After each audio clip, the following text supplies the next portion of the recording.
सुप्रभात। कर्म, सेवा और पूजा,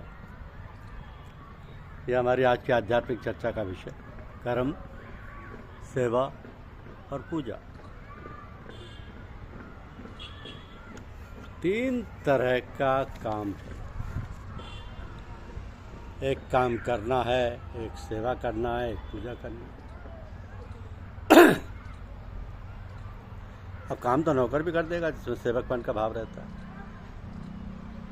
वो सेवा करता है, जबकि काम वही का वही, उस समय वो सेवा हो जाती है। और वही जब उसकी आज्ञा का पालन करता है उस पर बहुत पूज्य भाव रखता है, जैसे भगवत बुद्धि है, भगवान है साक्षात।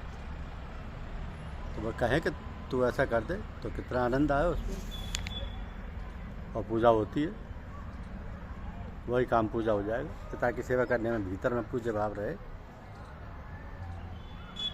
कि मेरा अहोभाग्य है, जीवन सफल हो गया,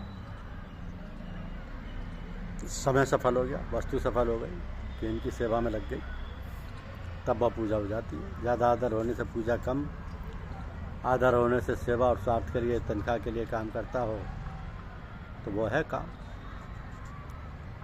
अगर तीन भेद हो जाते हैं भाव के कारण से। जितना ही भाव का त्याग होता है उतना ही श्रेष्ठ होता है। अपने द्वारा कामना का त्याग और उसमें पूज्य बुद्धि, ये दो चीज़ें हैं खास।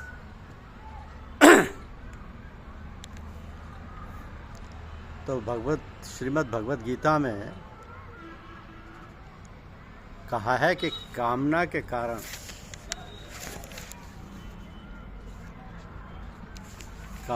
कारण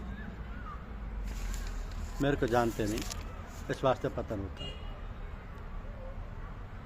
तो भगवत बुद्धि हो और इधर स्वार्थ का त्याग हो तो उसकी एक मुक्ति हो गई। बंधन रहा ही नहीं। बंधन दो ही है, एक है पदार्थ का, एक है क्रिया का। तो एक तो काम करना और एक धन चाहना। इन दो में जितनी आसक्ति होती है, जिनकी प्रियता होती है, वही परमार्थिक रुचि नहीं कर सकता। भोग और ऐश्वर्य में जिसकी आसक्ति है, भोगना और पदार्थों का संग्रह करना, तो क्रिया में और पदार्थ में नहीं फंसना। भोग जितना होता है वह क्रियाजन्य होता है। भोग होता है, क्रिया होती है, उसमें क्रियाजन्य सुख है और संग्रह है, और पदार्थजन्य है। पदार्थों का संग्रह कर लूँ, इस वास्ते भगवान ने कहा कि पत्रम पुष्पम फलम तोयन, ये वस्तु अर्पण कर दो। और अगाड़ी यत करोसी यदस्नासी यज्जोसी ददासी यत, यानी क्रिया अर्पण कर दो तो शुभाशुभ फल रहे बम मोक्ष से कर्म बंधन, दोनों बंधनों से छूट जाएगा। क्रिया और पदार्थ ये दो रूप ही हैं प्रकृति की। प्रकृति से संबंध विच्छेद हो जाएगा, क्रिया और पदार्थों के वश में रहेगा, वो प्रकृति के वश में रहेगा, जन्मेगा और मरेगा। कारणम गुण संगोष्य सदोदन जन्मसु। गुण सात्विक, राजस और तामस होते हैं। पदार्थ भी सात्विक, राजस और तामस होते हैं। तो जो पदार्थ और क्रियाओं में आसक्त है वो फंस जाएगा, तो उसमें ना फंसे। इसका उपाय है आज्ञा पालन। आज्ञा समनस साहिब सेवा।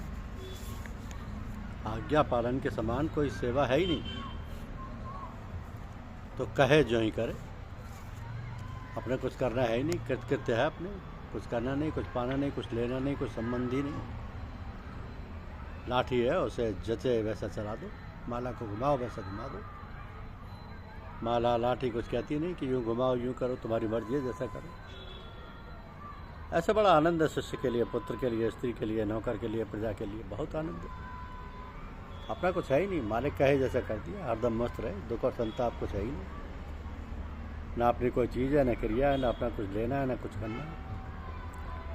शास्त्रों ने पतिव्रता की बड़ी महिमा गाई है। पतिव्रता की महिमा क्यों है? पति कहे जो करो, उसकी राजी में प्रजा रहे, अपना कुछ नहीं, अपने आप भी अपनी नहीं, वो तो पति की है बस, उसके हाथ का खिलौना है। खिलाओ पिलाओ, मर्जी आए जो चलाओ, ऐसा ही पुत्र होता है। पुत्र का, शिष्य का, पत्नी का बहुत जल्द होता है। अपनी हेकड़ी छोड़ी कि हुआ कल्याण। अपने पर काम आ जाए तो उसका तो ये विचार करना पड़ता है कि यह करें, ये नहीं करें, ये ठीक है कि वे ठीक है, पर उन्होंने कह दिया, अपने कर दिया। क्यों कर दिया? कि उन्होंने कह दिया। इस वास्ते कर दिया। आपने क्या मतलब, बोनस में संख्या क्या है? अरे अभिमान भरा है भीतर में भाई, अभिमान भरा है, अभिमान, आलस्य, प्रमाद, ऐसी वृत्तियाँ भरी हैं। तामसी वृत्तियाँ कम होते ही सुगमता से कल्याण हो जाता है, और ज़्यादा होती हैं तो देरी लगती है। शास्त्र विहित ही करना है, निषिद्ध थोड़ी ही करना है। तो प्राणी सेवा ही प्रभु पूजा है। सेवा और पूजा में अंतर क्या है? काम कर देना सेवा है, पूजन होता है चंदन से, अगरबत्ती से, दीपक से दिखाने से, आरती करने से, फूल चढ़ाने से, ये पूजा होती है। उसको भी सेवा कह देते हैं। पर पूजा तो पूजा है ये। तो पूजा करने में जिसका हम पूजन करते हैं उसको ऐसा कोई लाभ नहीं होता। पुष्प चढ़ा दिया तो क्या हुआ, चंदन चढ़ा दिया तो क्या हुआ, धूप दीप कर दिया तो क्या मिल गया? क्या मिल गया उसको सुख ज़्यादा होता है सेवा करने से। पग चांपी कर दी, स्नान करा दिया, कपड़े धो दिए, ऐसे यदि वह उनकी सेवा करे तो सुख ज़्यादा होता है। पर सेवा बुद्धि से भी विशेष अगर पूजा बुद्धि से करता है तो स्वयं गदगद हो जाता है, मस्त हो जाता है। वो कहीं सेवा का काम मिले तो सेवा में पूजा बुद्धि हो जाती है और निहाल हो जाता है। चरण चांपी करता है एक तो, और एक चरण छूता है। चरण छूने में जिसके चरण छूता उसका कुछ नहीं मिलता, उसको कुछ नहीं मिलता। स्वयं अपमान भले ही कर ले, और चरण चांपी करता है तो थकावट दूर हो जाती है। भाव जिसका चरण छूने का और पूजा बुद्धि है तो चरण छूने मात्र से जैसे बिजली का करंट आता है, ऐसे उसके आनंद का एक करंट आता है। ऐसे चरण चांपे करने सेवा है, और चरण छूना पूजा है। ये पूजा और सेवा का भेद है। जितना अपने अभिमान का त्याग होता है उसको सुख कैसे पहुँचे, उसको आराम कैसे पहुँचे, ये सेवा भाव होता है। वह पूजनीय, आदरणीय है। वह हमारा भोजन भी स्वीकार कर ले, चंदन भी स्वीकार कर ले, हमारा नमस्कार भी स्वीकार कर ले तो मैं निहाल हो जाऊँ। ये पूजा का भाव है। जहाँ पूज्य भाव होता है वहाँ भारी कैसे लगे? वो तो त्याग करता रहता है, हरदम ही विचार करता रहा कि इस तरह से मेरे के लिए सेवा मिल जाए तो अपना होगा कि समझता है। बस निहाल हो गया आज तो। और ऐसा मालूम पड़ता है कि इनकी कृपा से ही हो रहा है। मेरे में ये भाव है ना कि इनकी कृपा है, काम भी इनकी कृपा से होता है। तो जीवन मुक्त हो गया हमारा, इतना मस्त हो गया उसकी तो सेवा पूजा देखकर दूसरे आदमियों का कल्याण हो गया। और उसका ये भाव है, उसकी बात है तो भारी लगता है तो आलस्य, प्रमाद, अभिमान आदि दोष है। धन्यवाद। यूट्यूब चैनल को लाइक और सब्सक्राइब अवश्य कीजिए।